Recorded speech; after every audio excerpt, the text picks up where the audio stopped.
예배자입니다. 내가 서 있는 곳 어디서나 하나님을 예배합니다. 내 영혼 거룩한 은혜를 향하여 내 마음 완전한 하나님 향하여 이곳에서 바로 이 시간 하나님을 예배합니다. 아멘. 우리 함께 묵상 기도하시면서 주일 예배를 하나님께 드리도록 하겠습니다. 함께 기도합니다.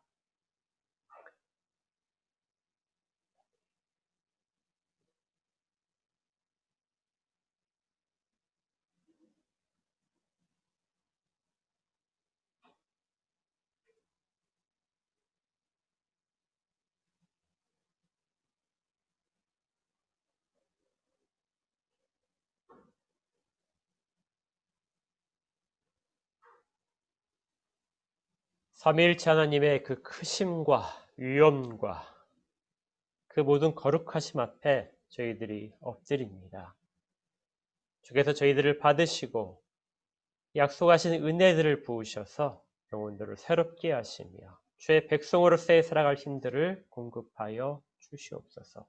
이 예배 가운데 온전히 하나님께만 영광이 되도록 저희 모두를 사용하실 것을 믿습니다. 예수 그리스도 이름으로 기도합니다. 아멘. 우리 함께 찬양하도록 하겠습니다. 찬송가 3장입니다.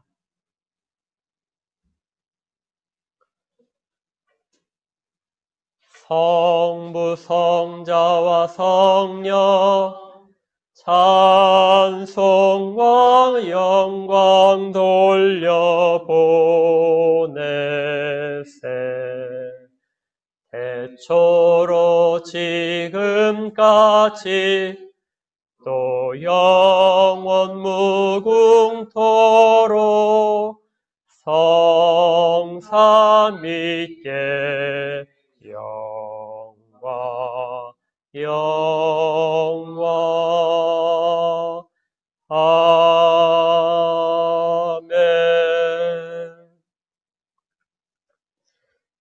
사도신경을 같이 읽으시면서 신앙을 함께 고백하겠습니다.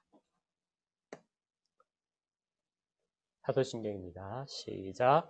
전능하사 천지를 만드신 하나님 아버지를 내가 믿사오며 그 외아들 우리 주 예수 그리스도를 믿사오니 이는 성령으로 잉태하사 동정녀 마리아에게 나시고 본디오 빌라도에게 고난을 받으사 십자가에 못 박혀 죽으시고 장사한 지 사흘 만에 죽은 자 가운데서 다시 살아나시며 하늘에 오르사 전능하신 하나님 우편에 앉아 계시다가 저리로서 산 자와 죽은 자를 심판하러 오시리라.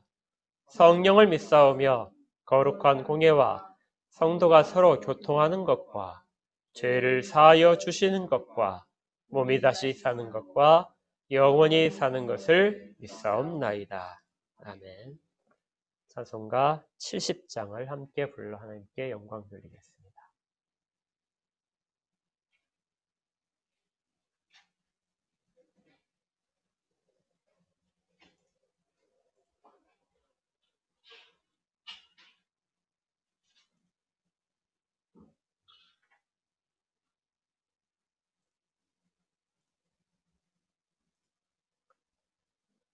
찬송가 70장입니다.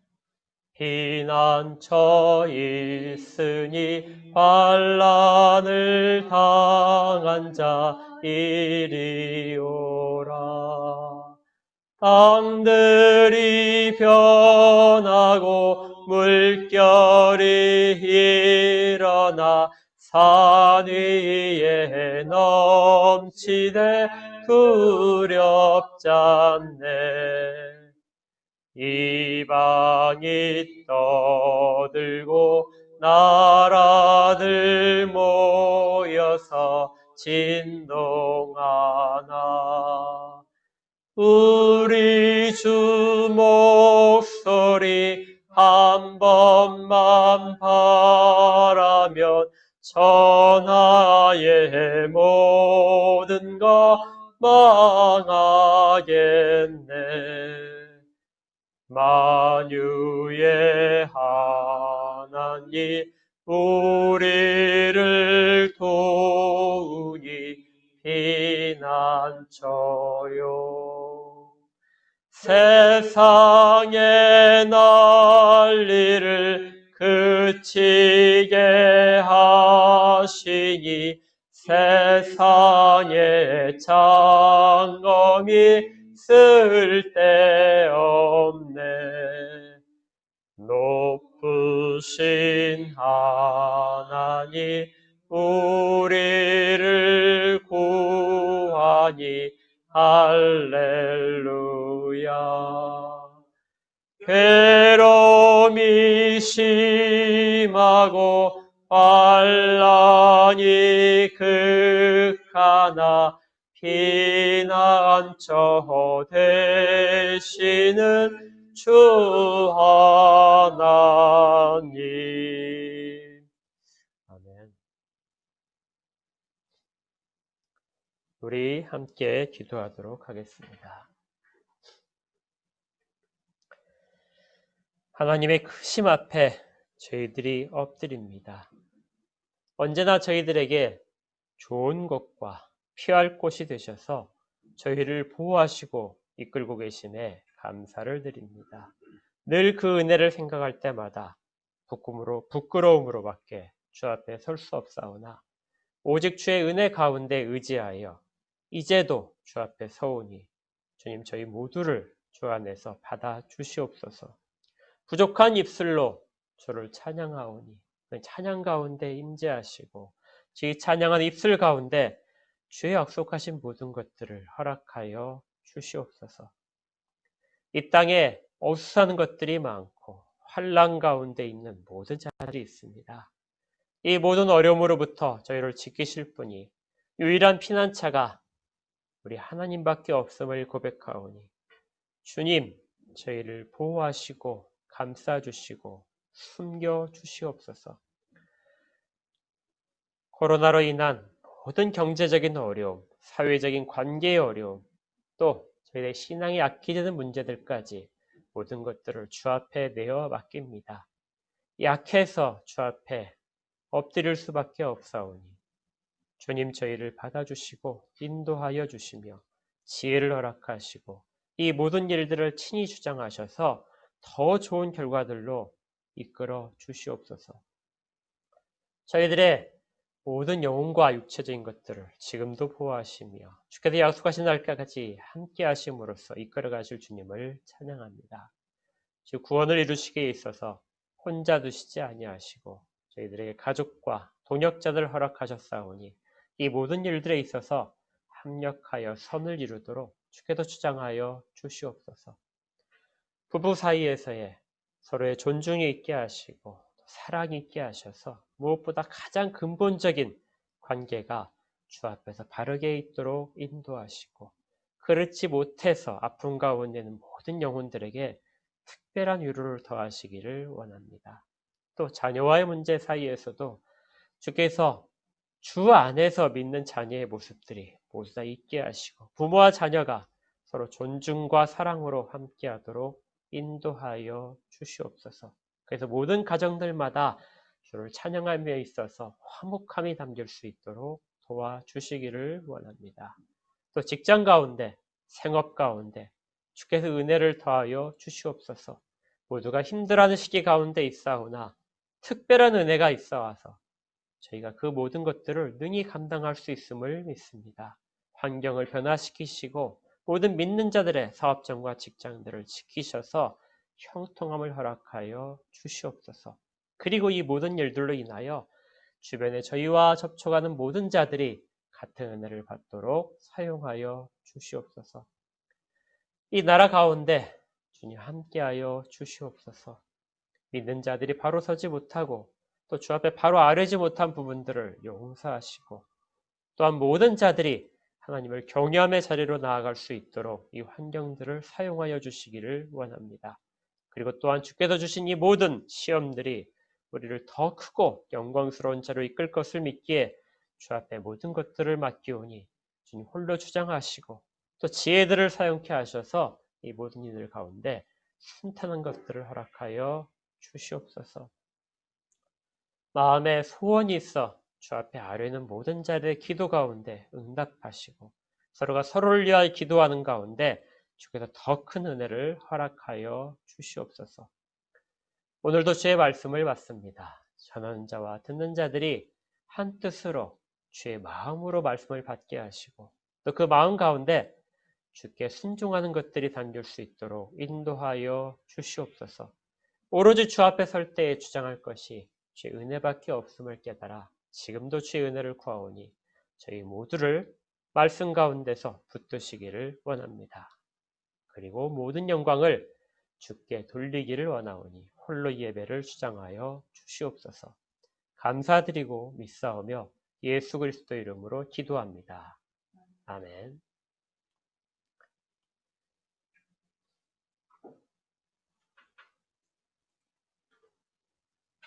하나님의 말씀을 같이 보도록 하겠습니다. 하나님의 말씀은 사도행전 26장 9절부터 23절까지의 말씀입니다. 사도행전 26장 9절부터 23절까지의 말씀이요. 지난주에 우리가 본문으로 다뤘던 부분인데 이 부분에서 일부분을 읽도록 하겠습니다. 9절부터 읽습니다.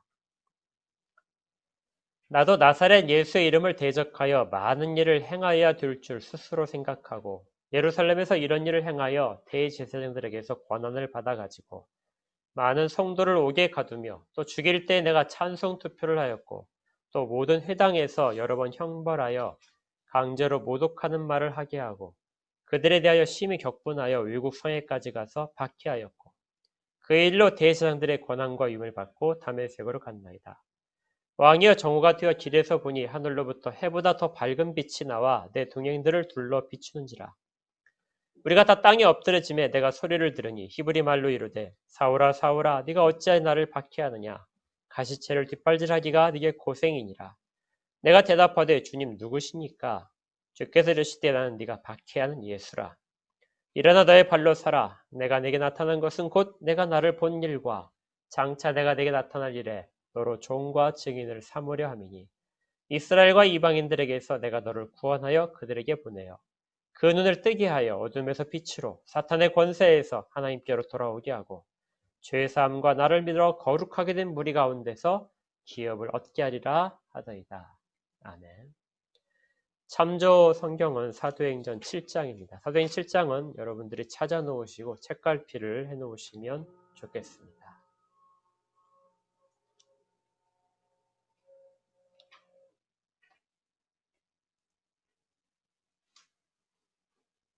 자, 우리가 지난주에 바울의 회개라는 제목으로 첫 번째 내용을 전했는데 오늘은 두 번째 내용으로 바울의 회개에 관해서 좀 더 자세하게 살펴볼 것입니다.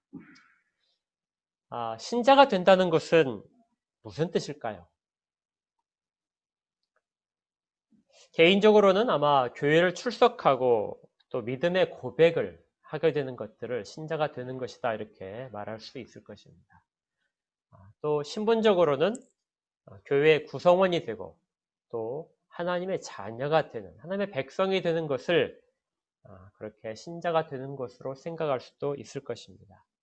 또 어떤 성품적인 부분에 변화가 일어나는 것도 신자가 되는 것이라고 이야기할 수도 있을 것입니다.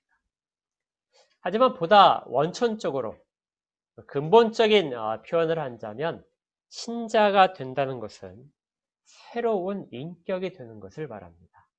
신자가 되는 것은 새로운 인격이 되는 것입니다. 한 사람의 인격이라고 하는 것은 여러 요소로 구성이 됩니다. 그 사람을 특징 짓는 것들이죠. 영혼이 있고 그리고 또 거기에 있는 어떤 그 기질적인 부분도 있습니다. 또 육체도 있죠. 사람에게 있는 지적인 영역, 의지의 영역, 감성적인 영역도 인격 가운데 포함되게 됩니다. 어떤 사람의 인격적인 부분에 육체도 포함되죠. 육체가 약한 사람이 있고 강한 사람이 있고 이러한 부분도 모두 다 인격 가운데 들어가는 요소입니다. 우리가 새로운 인격이 되었다, 신자가 되었다는 것을 새로운 인격이 되었다고 말을 하는 것은 이 인격을 이루고 있는 많은 구성 요소 중에서 가장 중요한 요소가 바뀌었기 때문에 그렇게 말을 하게 됩니다. 예수를 주라고 고백하고 그 신자됨에 있어서는 우리의 영혼이 살아나는 것이죠. 또 선한 양심이 회복되는 것이고 그 양심의 기초에서 우리의 가치관과 의지의 방향이 모두 다 달라지게 됩니다. 삶의 기준 자체가 달라지게 되죠. 그래서 우리는 이러한 것들을 통해서 새로운 인격이 되었다 이렇게 말을 할 수 있는 것입니다. 그런데 하나 물어볼까요? 우리가 이렇게 예수를 믿고 새로운 인격이 되었다는 걸 여러분들이 인정을 하고 계십니까? 보통의 경우에 우리가 대부분은 인정하지 못하는 경우가 많이 있습니다. 스스로 새 인격이 되었다는 것을 인식하지 못하는 것도 있고요. 또 다른 사람의 이러한 질문들에 대해서 우리가 답을 하기가 매우 곤란해질 때 우리가 새 인격이 되었다는 것을 의심하게 됩니다. 어떤 부분이 있냐면요. 어떤 사람은 우리에게 이렇게 말을 한다고 봅시다. 당신 예수 믿는 사람 맞아? 예수를 믿는데 왜 그렇게밖에 못해?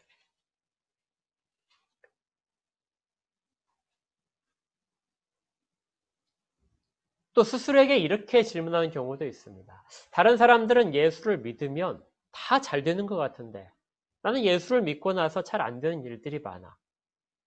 그렇다면 나는 예수 안에 있는 자가 맞는가? 만약 내가 정말로 변한 자라면은 이 모든 것들이 다 이루어져야 되는데 그렇지 않는. 그래서 새 인격을 내가 가지게 되었다 하는 부분에 있어서 스스로도 인정하지 못하는 것들이 꽤 많이 있게 됩니다. 그러면 우리가 구원받았다는 것에 대한 회의감을 가질 수도 있겠죠. 왜 이런 일이 발생할까요? 어떤 경우에는 새 인격을 가진 것처럼 그렇게 하다가도 어떤 경우는 왜 새 인격이 없는 것처럼 그렇게 우리가 스스로도 반응하게 될까요? 이런 현상의 근본적인 이유는 아직 변하지 않는 부분이 요소가 있기 때문입니다. 성경에서 분명히 새로운 피조물이라 이야기하고 또 새 사람이라고 이야기하지만 우리가 새 인격을 가졌다고 이야기하는 부분 중에 많은 부분들은 아직까지 다 변하지 않고 남아 있습니다. 우리의 부패한 본성들은 여전히 우리 가운데 있죠. 육체도 변하지 않았습니다. 어떤 분이 그러시더라고요. 예수를 믿으면 머리 빠진 것이 납니까? 그렇지 않죠. 키가 작은 것이 더 커지지도 않습니다. 이런 부분들은 새 인격을 가졌다고 해서 바뀌는 부분이 아니죠. 성격도 그렇습니다. 성격의 많은 부분들은 예수를 믿고 새 인격을 가졌다고 해서 달라지지는 않습니다. 성격이 급한 사람이 예수를 믿게 됐다고 해서 성격이 느긋해지고 그런 경우는 거의 찾아볼 수 없습니다. 만약에 어떤 사람이 예수를 믿고 정말 갑자기 천재가 되어서 공부를 잘하게 되고 명문대에 합격을 했다. 이럴 확률과 그 사람이 예수를 믿고 갑자기 바보가 되어서 모든 것들을 잊어버렸다는 확률은 거의 같을 것입니다. 그만큼 예수를 믿어도 변하지 않는 부분이 있다는 것이죠. 주님은 그 부분을 사용하시게 됩니다. 그래서 모든 사람이 다 같은 모습이 아니고 다른 모습으로 주 안에 포함되게 되는 것이죠. 이처럼 우리 가운데 여전히 변하지 않고 남아있는 부분 때문에 우리 스스로도 그 부분이 워낙 크게 보여서 우리가 새 인격을 가지지 못했다 이렇게 말을 하게 되는 경우가 생기게 됩니다. 또 성경에서 아무리 반복적으로 이야기하더라도 우리 스스로 거기에 대한 인식이 없기 때문이죠. 너는 새로운 피조물이야.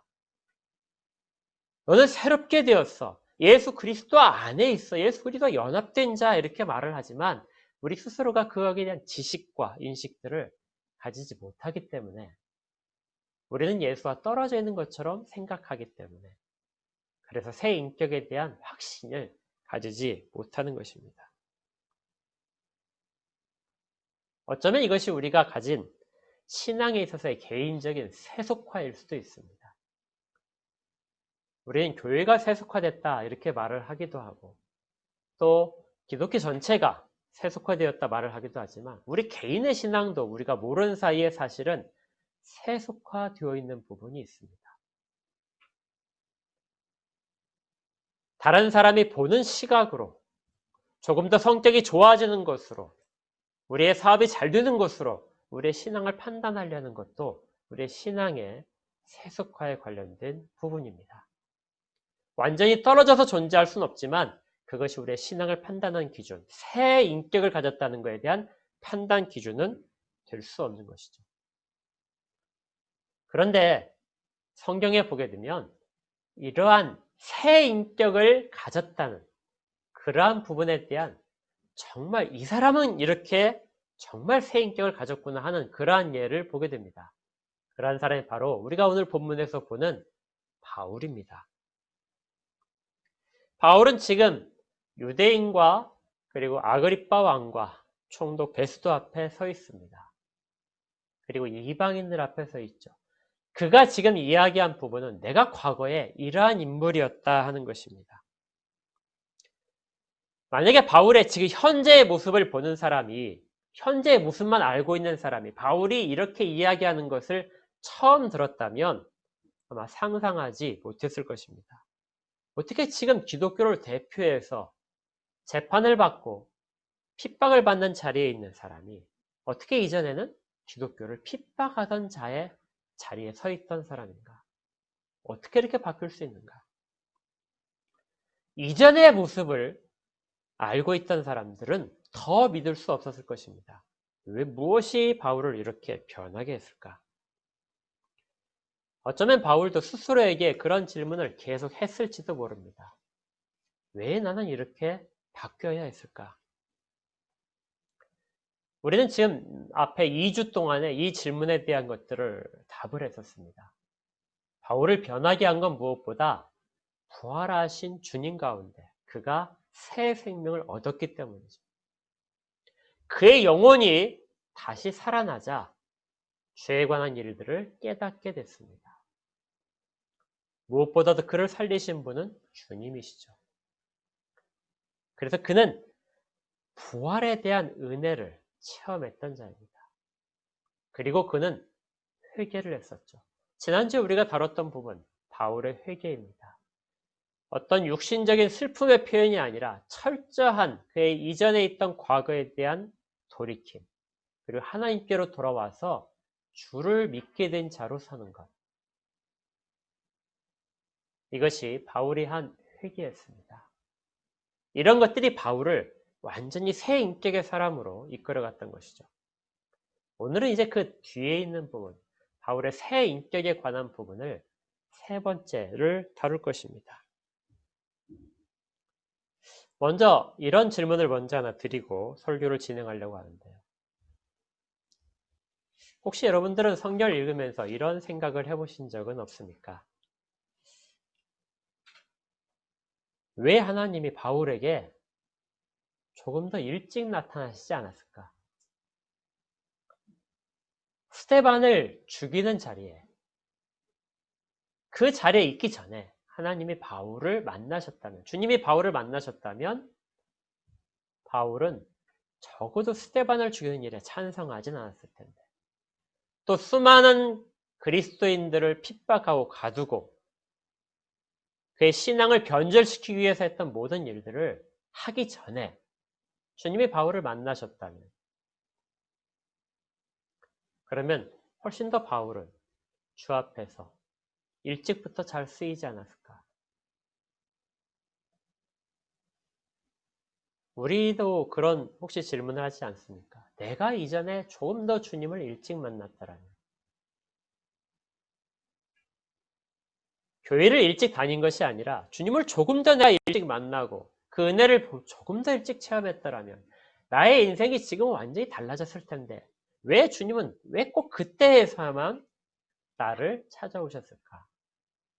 왜 바울을 왜 다메섹으로 가는 길에서 그때 찾아오셨을까? 이런 질문은 사실 성경에 아주 넓게 퍼져 있는 질문입니다. 왜 하나님은 아브라함을 99세나 돼서야 찾아가셨을까요?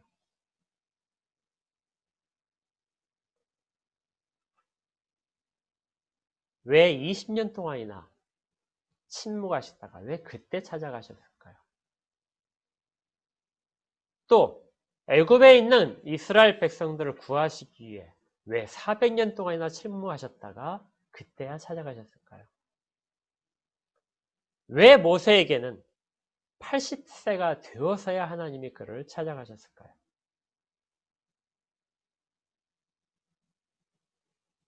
왜 주님은 이렇게 우리 가운데 우리가 원하지 않은 시간에, 우리가 가장 적합한 시간이라고 생각되지 않는 시간에 찾아가시고 계실까요? 이 질문에 대한 답은 우리가 궁극적으로 다 내릴 수는 없을 것입니다. 그렇지만 성경에서 우리에게 보여주는 그러한 범위 안에서 우리가 이 부분들을 다루면서 해답을 얻고자 합니다. 먼저 아주 기본적인 것인데요. 이 일들은 그 때가 없었더라면 여전히 그 가운데 있을 것이라는 것을 먼저 깨닫게 해줍니다. 주님이 그때 우리를 찾아오시지 않았더라면, 그리고 그 이후로도 찾아오시지 않았더라면 우리는 여전히 이전에 우리가 생각했던 주님을 모르고 하나님을 모르는 그러한 상황 속에서 여전히 살고 있었을 것이라는 것이죠. 이것이 우리의 모습이었을 것입니다. 또 두 번째는 그때는 우리가 알지 못한다는 것입니다. 우리는 그때가 가장 적합한 때라고 생각하는 우리의 때가 있는데 하나님의 때는 우리가 알지 못하는 순간에 있다는 것이죠. 그래서 우리의 판단대로 우리가 주님이 이때 오셨으면 제일 좋았을걸. 내가 가장 힘들었을 때 오셨으면 제일 좋았을걸. 이런 부분들이 우리의 판단이고 하나님의 때가 아닐 수 있다는 것입니다. 우리가 성경에서 오늘 여러분들 주보에 나갔는데요.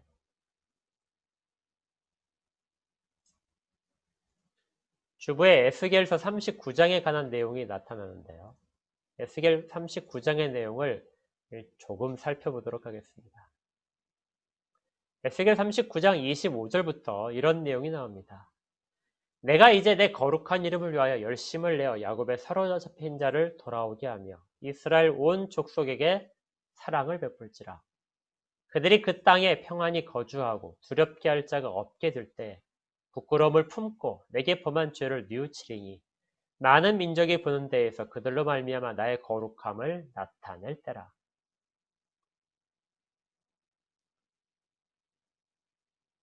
하나님이 우리 가운데 행하셨던 우리를 찾아오셨던 부분들은 하나님의 거룩함을 나타낼 때였다는 것입니다. 그런데 그것이 언젠가는 몰랐죠. 우리에게 가장 적합한 순간이 아닐지 모르는 그 순간이지만 그 순간은 하나님의 계획하신 하나님의 거룩하심을 나타낼 때라는 것이죠. 하나님이 찾아오시지 않았더라면 이스라엘 백성들은 사로잡힌 자 가운데서 여전히 있어야 됐을 것입니다. 그런데 하나님의 열심으로 이스라엘이 돌아오게 되고 또 하나님이 사랑을 베푸셔서 그들이 평안히 거주하게 된다는 것이죠. 그런데 묘하죠. 우리가 보통 우리의 어려운 순간 가운데서 하나님께 회개하고 돌아온다고 생각하지만 하나님께서 하시는 말씀은 다릅니다. 내가 그들을 평안히 거주하게 하고 두렵게 할 자가 없게 되도록 만들 텐데 그때 되어서야 비로소 너희들이 부끄러움을 품고 내게 범한 죄를 뉘우치게 될 것이다. 우리는 환란이 찾아오면 회개할 것이라고 생각하는데요. 주님은 먼저 회복시키시고 그리고 회복 가운데서 부끄러움을 깨닫게 하셔서 이전의 모습이 어떠했는가를 부끄러움을 깨닫게 하셔서 죄를 뉘우치도록 하신다고 말씀합니다. 그리고 그때가 비로소 나의 거룩함을 나타낼 때라는 것이죠.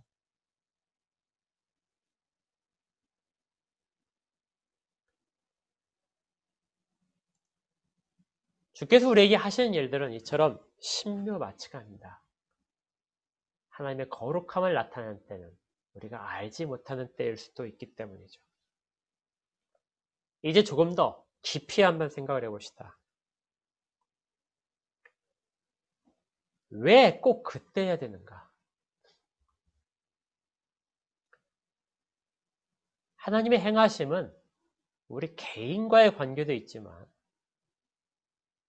개인을 떠나서 모든 자의 하나님이심을 나타내실 때에도 관계가 있습니다. 우리는 성경을 읽으면서 우리 개인과 하나님 사이의 관계, 나와 하나님 사이의 관계에 다분히 집중하는 경향이 있습니다. 여러분들이 찬송가 가사를 보셔도 알 수 있는데요. 찬송가의 거의 대부분은 다 우리 개인 입장에서 나와 하나님 사이의 관계, 나와 주님 사이의 관계, 고백과 사랑의 교류, 이러한 부분에 거의 모든 가사들의 내용이 있습니다. 그래서 내가 바르게 서면 하나님이 해결해 주시고, 내가 하나님께서 원하시는 것과 떨어지게 되면 고난이 찾아와서 돌이키게 하신다. 그것이 중요한 내용이긴 하지만 그 모든 것으로 우리의 신앙이 채워지지는 않습니다. 하나님이 작정하시고 시행하시는 때는 우리 개인과 떠나 있는 때가 사실은 많이 있기 때문이죠. 하나님이 일하시는, 하나님의 거룩하심을 나타낼 때는 우리와도 관계가 있지만 우리 주변에 있는 다른 사람과도 관계가 있습니다. 내가 생각하기에 가장 좋은 때, 가장 적합한 때는 실제로는 다른 사람이 가장 좋지 않은 때일 수도 있습니다. 하나님은 모든 자의 하나님이시기 때문에 그 모든 것들에 대해서 최고의 순간에, 그리고 하나님의 거룩하심을 나타낼 순간에 하나님은 계획하신 일들을 하십니다. 우리는 다른 사람과 떨어져 있지 않습니다. 신앙에 있어서도 마찬가지고요. 우리는 하나님과 직접적으로 연결되어 있지만 또 하나님 안에서, 주님 안에서 다른 자들과 연합되어 있습니다. 그래서 하나님의 때는 이 모든 연결된 순간에서의 하나님의 뜻이, 거룩함이 나타나는 때라는 것이죠. 이렇게 볼 때 앞에서 우리가 인격의 문제를 다뤘는데요. 우리의 인격이 형성되는 데 있어서 주님 우리를 회복시키시고 우리의 어떤 의지적인 부분이 동원되기도 하지만 한 가지 남아있는 부분, 회개와 관련돼서 남아있는 부분은 하나님이 우리를 공동체 속에서 회개의 모습으로 만들어 가신다는 것입니다. 우리의 인격이 새 인격에 걸맞도록 변화되는 것은 주님이 시작하시고 그 모든 과정은 관계 속에서 진행되게 됩니다.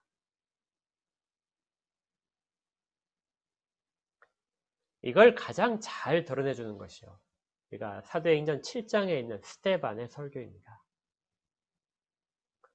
사도행전 7장은 스데반이 구약의 내용들을 요약해서 이야기해주는 부분입니다. 아브라함부터 시작해서 요셉, 모세, 다윗, 이렇게 진행되는 일련의 과정을 이야기하는데요. 그때도 제가 이제 설교를 한 적이 있지만 우리가 살펴볼 때 이 인물들의 공통점은 무엇이었을까요? 요셉을 들게 되면 사도행전 7장 9절에 보니까 요셉을 하나님이 꿈을 통해서 하나님이 세우시는 자로 이렇게 되어 있지만 9절에 이렇게 되어 있습니다. 여러 조상이 요셉을 시기하여 애굽에 팔았더니 하나님이 그와 함께 계셨다. 그의 형제들은, 유대인들이 말하는 그들의 조상들은 요셉을 팔았다. 그런데 나중에 그 요셉이 자기를 팔은 사람들을 구하게 됩니다. 하나님이 요셉을 사용하셔서 이스라엘 백성을 구하도록 그렇게 만드셨던 것이죠.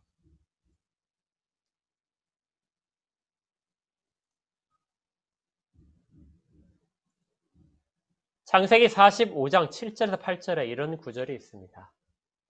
하나님이 큰 구원으로 당신들의 생명을 보존하고 당신들의 후손을 세상에 두시려고 나를 당신들보다 먼저 보내셨나니 그런즉 나를 이리로 보낸 이는 당신들이 아니요 하나님이시라.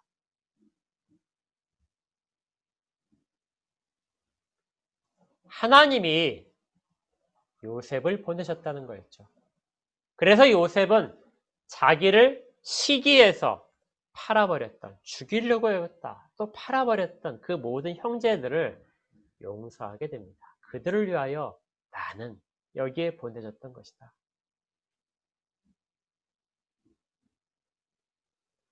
모세의 경우는 어떤가요?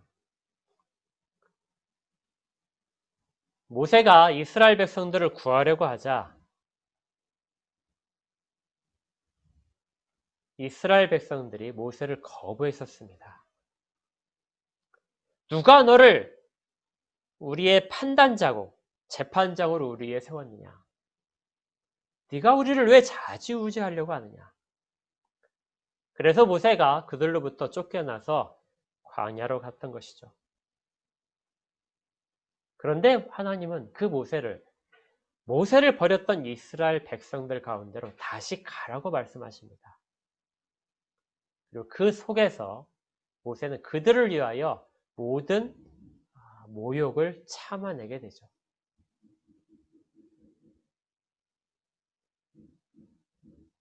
자기를 버린 자들, 그들을 하나님이 택한 자기 때문에 그들 가운데 머물도록 하는 것.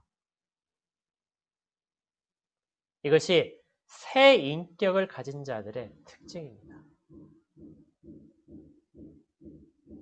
그래서 회개란 단순히 우리의 어떤 감정적인 후회도 아니고 우리가 주 앞에서 잘못했던 건 시인, 거기에 그치지 않고 또 주 앞으로 돌아가는 것도 아니고 예수 그리스도를 믿는 것인데 그 믿음의 궁극적인 부분은 하나님이 용서한 자들을 용서하는 것입니다. 스데반이 그 설교를 하고 나서 사람들에게 돌에 맞아 죽게 됩니다. 그런데 그가 죽기 전에 이렇게 말하죠. 이 죄를 그들에게 돌리지 마옵소서. 자기를 죽이지만 그들이 주 앞에서 설 수 있는 자들, 그들을 위하여 자기들이 보내심을 받았기 때문에 그들을 용서하시기를 구하는 것이었습니다. 이처럼 회개라고 하는 것은 주께서 우리를 근본적으로 부활시키셔서 영혼의 부활을 가지고 주를 바라보게 하시고 또 우리 마음 가운데 감동을 주셔서 회개하는 것이기도 하지만 궁극적으로는 누군가를 용서하도록 하는 부분이기도 합니다. 우리가 누가복음 15장을 지난주에 했었는데요. 누가복음 15장에 등장하는 그 돌아온 탕자의 비유는 세 인물이 등장하죠. 아버지와 첫째 아들과 둘째 아들입니다. 그 돌아온 탕자의 비유가 회개에 관한 말씀이라고 지난주에 말씀드렸는데요. 그 회개의 순간에 회개에 참여하지 못하는 자가 누구였다고 했죠? 첫째 아들만 참여하지 못합니다. 그는 무엇을 못하고 있죠? 자기의 동생을 용서하지 못합니다. 아버지도 용서했고 그 둘째도 돌아와서 주 앞에서 용서를 구했는데 아버지 앞에 구했는데 첫째는 용서하지 못합니다. 용서하지 못하는 자들은 주 앞에서 진정으로 회개한 자라고 말을 할 수 없습니다. 스데반이 죽으면서 보여줬던 모습이 그거였고요. 이것은 요셉의 모습과 모세의 모습과 연결되어서 바울의 뇌리 속에 각인되었습니다. 왜 그 자리에 바울이 있었을까요? 그 연장선상에 바울이 있어야 되기 때문에 그렇습니다.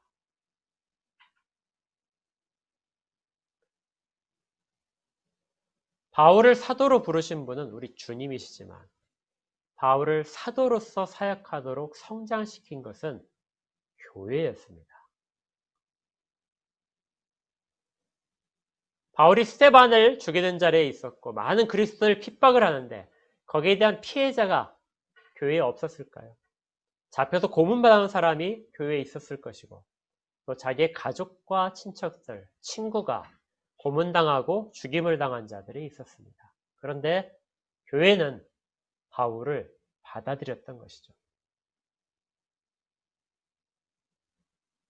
바울이 회개할 수 있었던 중요한 부분은 교회가 그를 받아들이고 그를 품었기 때문에 그렇습니다.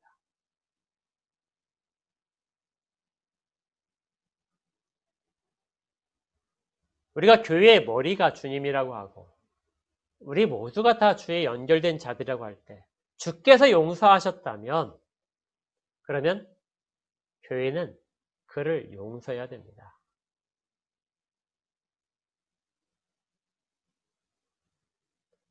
교회가 매우 큰 권한을 가지고 있지만 그 권한 가운데는 용서해야 되는 그런 의무사항도 있는 것이죠. 모든 죄인을 용서하라는 것이 아닙니다. 죄에 대해서 단호하게 질책해야 되는 건 맞는데요. 주님이 용서하셨다면 그러면 용서해야 되는 것이 그것이 죄를 용서받은 자들의 바람직한 모습이라는 것이죠. 어떤 인터넷 기사에 보니까 이어령 씨에 대한 이야기가 나온 것을 봤습니다. 기자가 이제 이렇게 질문을 했었어요. 이어령 씨 하게 되면 명문대를 나오고 또 교수도 했고 또 장관까지 하고 그가 쓴 책들은 다 베스트셀러가 된 아주 유명한 분입니다. 한국의 지성이라고 대표되는 분이었는데 그분에게 이제 기자가 질문하기를 당신은 성공했습니까? 당신은 성공한 인생입니까? 하고 물어봤습니다.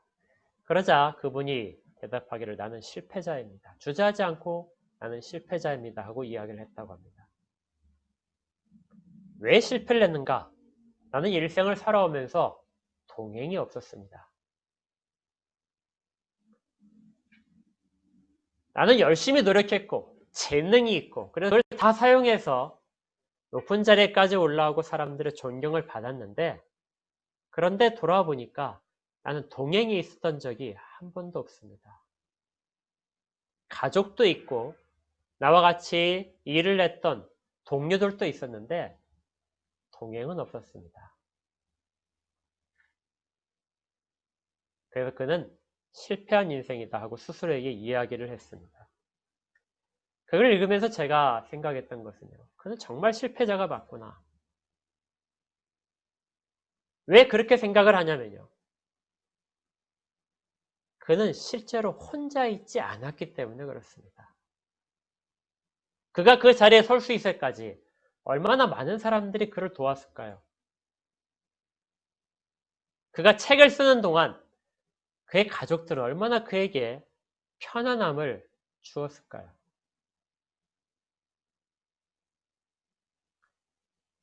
그가 그만한 지성을 갖추기까지 그의 자질도 있었겠지만 얼마나 많은 사람들이 그에게 가르침과 영향을 주었을까요? 우리가 가진 모든 부분들은 사실은 누군가의 영향으로부터 받은 것입니다. 우리가 인격이라고 이야기하는 부분들은 그렇게 형성된 것이죠. 그런데 그가 그걸 아직도 모르고 있다면 그는 정말로 실패한 사람입니다. 동행이 없어서 실패한 것이 아니라 그 사실을 여전히 모르기 때문에 실패하는 사람이죠. 우리 모두는 사실은 이렇게 형성된 인격을 가지고 있습니다. 우리 개인의 자질이나 노력으로 무엇을 얻는 것이 아니라 누군가가 그 부분들을 우리에게 제공을 했기 때문에 우리가 현재 인격과 현재 위치에 서 있는 것이죠. 그래서 어느 누구도 스스로를 자랑하는 것이 사실은 부끄러운 일입니다. 일반적인 세상의 이치가 그렇다면 우리가 주 안에서 다시 태어남으로 갖게 된 새로운 인격은 어떨까요? 우리는 궁극적으로 주의 은혜로서 살아났습니다. 은혜를 잊고 나서는 우리는 여전히 실패한 인생이라는 생각에서 벗어날 수가 없습니다. 주의 은혜를 깨달을 때만 우리는 실패자로부터 벗어나게 되죠.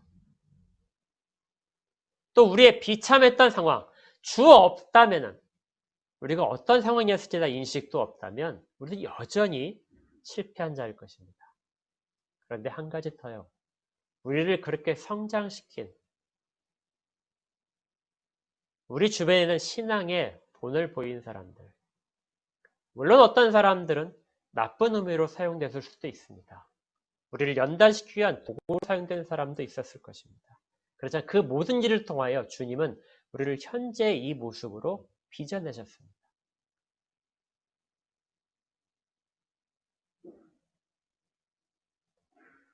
먼저 회개한 자가 이 일을 했기 때문에 바울이 있었을 거예요. 먼저 이 사실을 깨달은 요셉이 자기 형제들을 용서했기에 그래서 이스라엘이 존재했고요.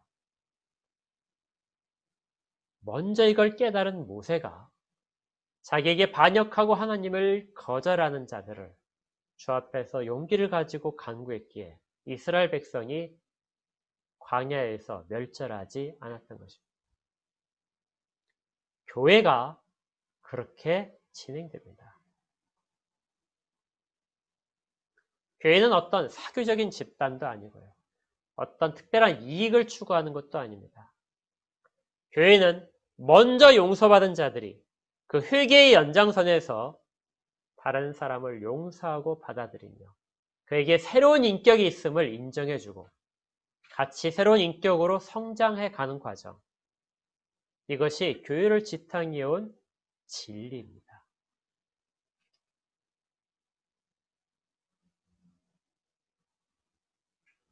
이 일들이 이루어지지 않는다면 교회는 교회로서의 모습을 가지고 있지 못한 것이죠. 그리고 그는 진정으로 예수 그리스도를 믿는다고 말할 수 없을 것입니다.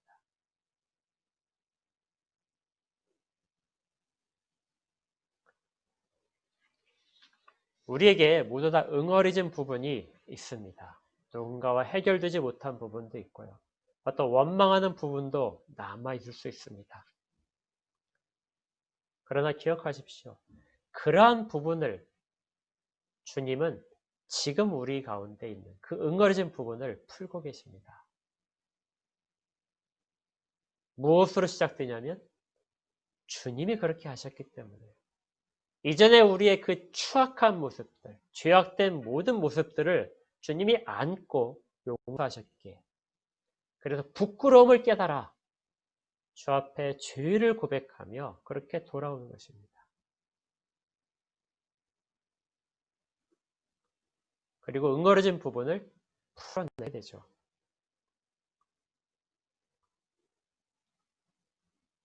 이런 한 사람의 돌아옴은 누군가의 기다림과 눈물 속에서 이루어집니다. 바울이 지금 아그리빠 왕 앞에서 이방인들 앞에서 그렇게 서 있을 수 있는 것. 이것은 교회가 그를 그렇게 성장시켰기 때문입니다. 우리 가운데 누군가에게는 교회가 이런 대접을 해야 됩니다. 이런 것들을 통하여 누군가가 돌아올 것입니다. 그리고 그가 또 그 자기가 받은 은혜들을 누군가에게 베풀 것입니다. 이것이 진정으로 회개한 자들의 모습. 회개에 합당한 일을 하는 모습. 예수 그리스도를 믿는 모습.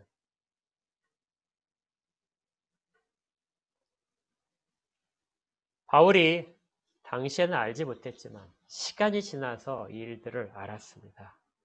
스데반을 죽이는 자리에서는 그는 몰랐지만 나중에 그가 스데반의 자리에 서 있을 때 그는 그 일들이 어떻게 이루어지는지를 알았습니다.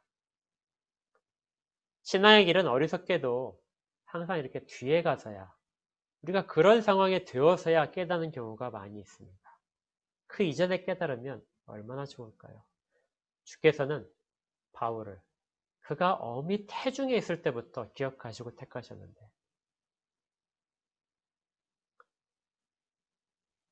그리고 가장 거룩한 때에 바울을 부르셨습니다. 우리가 주의 일하심에 대해서 다 알진 못하고 또 주의 그 일하시는 그 신묘막측한 일들에 대해서 깨닫지는 못하지만, 주님은 언제나 주님의 거룩함을 드러내실 때, 그리고 모든 자들 가운데 가장 적합한 때, 교회가 바울을 감당할 수 있을 만큼 신앙이 성숙했을 때, 그때 바울을 부르셨던 것처럼 우리도 부르셨습니다. 누군가 우리를 그렇게 품어줬기에 우리가 여기에 있는 것이죠. 이걸 앞으로 다른 사람에게 해야 됩니다. 그리고 끝없는 우리의 관계 속에서 서로가 서로를 격려하고 같이 가야 됩니다.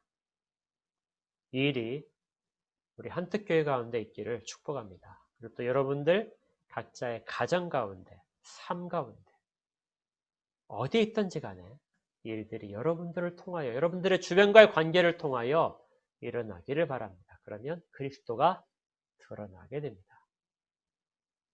함께 기도하겠습니다. 하나님, 하나님의 크신 가운데 저희를 이끄시고 이루어가시는 과정이 있음을 깨닫게 됩니다. 저희들이 판단할 때에는 최고의 순간이 아닐지 모르지만, 하나님이 저희를 통하여 하나님의 거룩하심을 나타내기에는 가장 좋은 때 저희를 부르시고 계심을 깨닫습니다. 또 저희의 새롭게 창조된 인격들이 성장해 가는데 홀로 두시지 않고 교회 가운데 주셔서 돕는 자들의 손길을 통하여 다듬어지고 자라고 있음을 깨달아 감사를 드립니다. 서로가 서로에게 이렇게 도움이 되도록 하시고 주의 손에 붙잡힌 바가 되도록 도와주시옵소서. 그래서 주 앞에 정말 회개에 합당한 일들을 하는 자들로 우리 다 이끌어 주시기를 원합니다. 그렇게 모여서 각자의 개인이 신앙이 더 확고해지고 또 교회가 든든해지고 또 그리스도인을 모든 모임들이 더 정말 깨끗해지는 그러한 것들을 소망합니다. 주께서 도와주시옵소서. 예수 그리스도 이름으로 기도합니다. 아멘.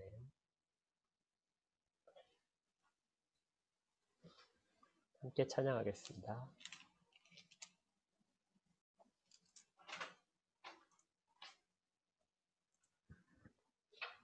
찬송가 449장입니다.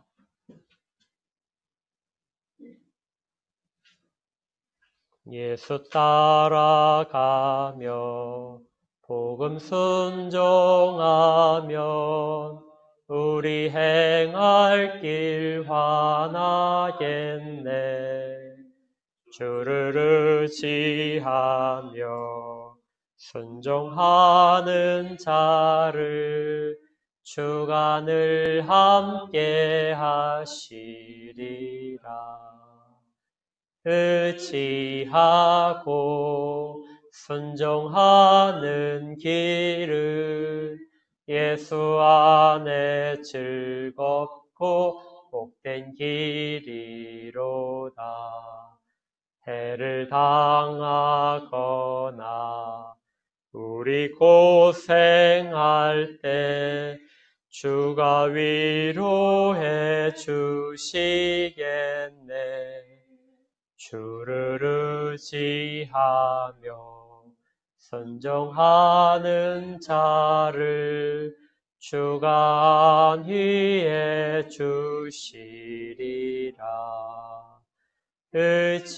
의지하고 순종하는 길을 예수 안에 즐겁고 복된 길이로다. 남의 짐을 지고 슬픔 위로하면 주가 상급을 주시겠네. 주를 의지하며 순종하는 자를 항상 복 내려 주시리라. 의지하고 순종하는 길은 예수 안에 즐겁고 복된 길이로다.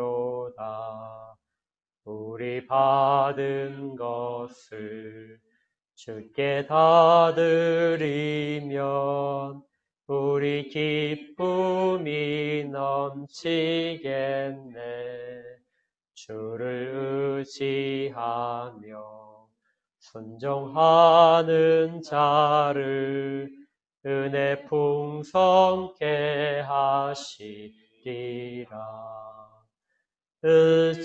의지하고 순종하는 길을 예수 안에 즐겁고 복된 길이로다.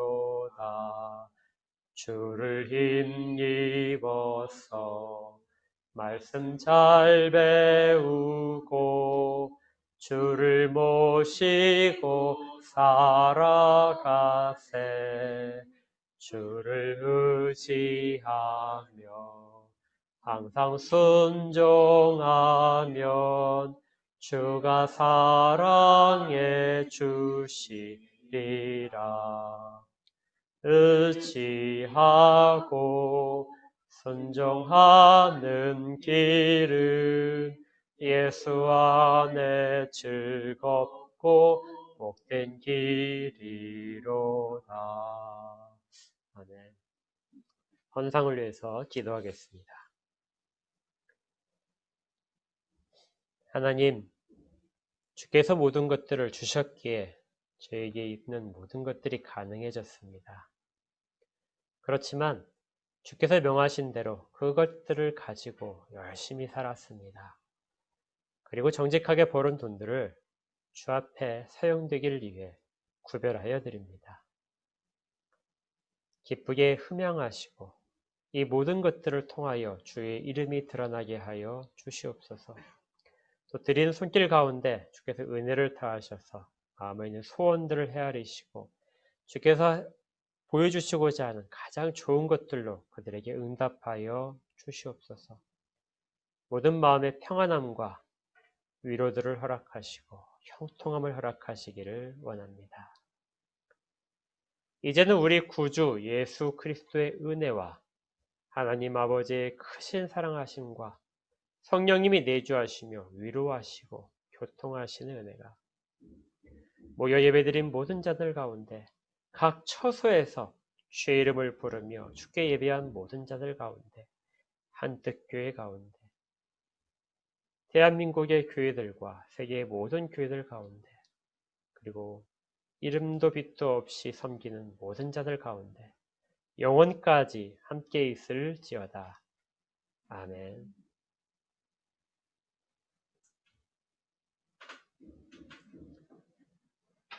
교회 소식을 말씀드리겠습니다. 삼위일체 하나님의 은혜와 평강이 모든 가정이 함께 하시기를 축복합니다. 모여서 예배하지 못하는 것이 하나님 앞에 얼마나 큰 슬픔인지 생각하시어 말씀 묵상과 기도에 더 힘을 기울이시기 바랍니다. 코로나19로 어려움에 처한 모든 일들과 특별히 교회를 위하여 더 간절히 기도하시기를 바랍니다. 헌금은 단체톡에 알려드린 바와 같이 하시면 됩니다. 이번 주 성경 읽기는 에스겔 37장부터 42장까지입니다. 아까 이 부분에 대한 성경 구절을 읽었는데요. 에스겔 39장 25절부터 그러므로 주 여호와께서 이같이 말씀하셨느니라. 내가 이제 내 거룩한 이름을 위하여 열심을 내어 야곱의 사로잡힌 자를 돌아오게 하며 이스라엘 온 족속의 사랑을 베풀지라. 그들이 그 땅에 평안히 거주하고 두렵게 할 자가 없게 될 때 부끄러움을 품고 내게 범한 죄를 뉘우치리니 내가 그들을 만민 중에서 돌아오게 하고 적국 중에서 모아내어 많은 민족이 보는 데에서 그들로 말미암아 나의 거룩함을 나타낼 때라. 생각하기입니다. 첫 번째, 이스라엘을 돌아오게 하고 사랑을 베푸시기 위해서 하나님은 거룩한 이름을 위하여 열심을 내셨습니다. 하나님의 이 열심은 지금 우리에게도 행하시는 바입니다. 하나님은 때로는 먼저 환경을 회복시키시고 부끄러움을 깨달아 회개하게 하기도 하십니다. 언제나 주께서는 우리에게서 주에 대한 바른 고백이 있기를 원하십니다. 이 일들이 우리 모두에 있기를 한 주간 말씀을 생각하시며 삶에서 예배 자리에 서시기를 축복합니다. 오늘 예배를 이것으로 마치도록 하겠습니다. 감사합니다. 한 주간도 평안하시기를 바랍니다.